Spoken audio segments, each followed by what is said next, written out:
সুপ্রভাত বন্ধুরা। আজ 19শে জুন 2025, শুভ বৃহস্পতিবার। আজ যাদের জন্মদিন তাদের জন্য রইল আন্তরিক অভিনন্দন। আজ যারা আমাদেরকে ছেড়ে চলে যাচ্ছেন তাদের জন্য রইল প্রণাম। আপনারা যেখানেই যাচ্ছেন খুব ভালো থাকবেন। প্রভাতী চর্চায় চলে এসেছি, সবাইকে স্বাগত। আজ প্রভাতী চর্চায় একটি গল্প নিয়ে চলে এসেছি। আশা করি গল্পটি সবারই খুব ভালো লাগবে। সব বন্ধুদের আন্তরিক অভিনন্দন, শ্রদ্ধা ও ভালোবাসা জানাই। মেয়েরা এক জীবন্ত উপন্যাস। মেয়েদের আলাদা করে কিছু শেখাতে হয় না, জীবনই তাদের শ্রেষ্ঠ শিক্ষক। সময় আর বাস্তবতা মিলেই গড়ে তোলে তাদের চরিত্র, তাদের শক্তি। সংসার, দায়িত্ব, সম্পর্ক, এই তিনটি শব্দ যেন তাদের জীবনের ছায়ার সঙ্গী হয়ে যায়। তারা একে একে সব শিখে নেয়, কাউকে কিছু বলে দিতে হয় না। যে মেয়েটিকে এক সময়ে খাবার তুলে খাওয়াতে হতো, সেই একদিন কোমরে আঁচল বেঁধে গোটা একটা সংসার সামলে নেয়। তাদের মনের গভীরে লুকিয়ে থাকে অজস্র না বলা কথা, অভিমান, অভিযোগ কিংবা আকাঙ্ক্ষা। সব কিছু পিছিয়ে পড়ে দায়িত্বের কাছে। সময় তাদের শিখিয়ে দেয় অভিযোগ করা। সমাজ মুখ ভ্যাংচায়। মেয়েদের সব যেন নীরবে সহ্য করাই নিয়ম। তাদের হৃদয়ের অনুভূতিগুলো এতটাই সূক্ষ্ম যে কারোর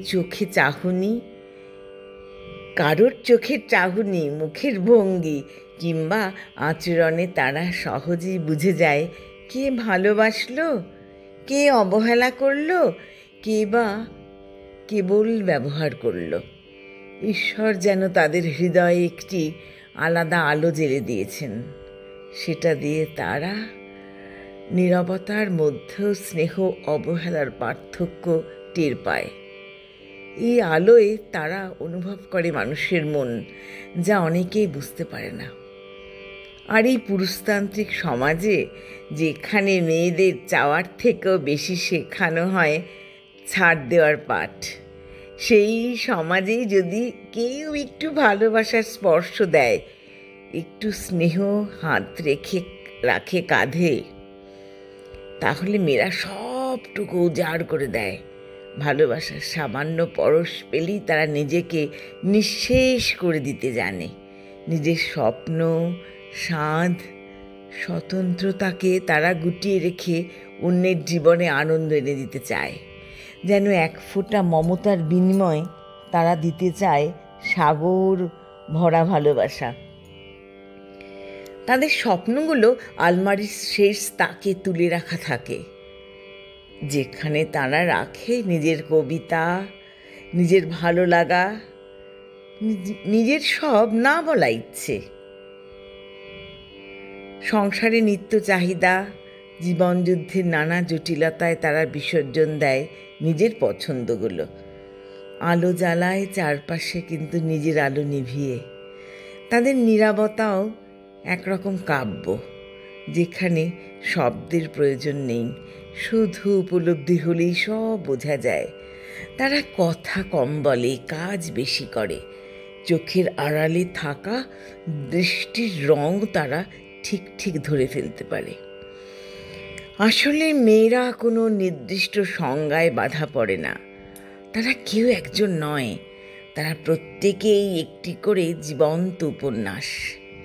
কখনো জল রঙে আঁকা স্বপ্নের মতো কোমল, কখনো বাস্তবতার কাঁটায় রক্তাক্ত সত্যির মতো কঠিন। তারা এক একটি গল্প, এক একটি সময়ের দলিল, যার প্রতিটি পাতায় লেখা থাকে ত্যাগ, অনুভব, ভালোবাসা আর নিঃশব্দ আত্মসমর্পণের কথা।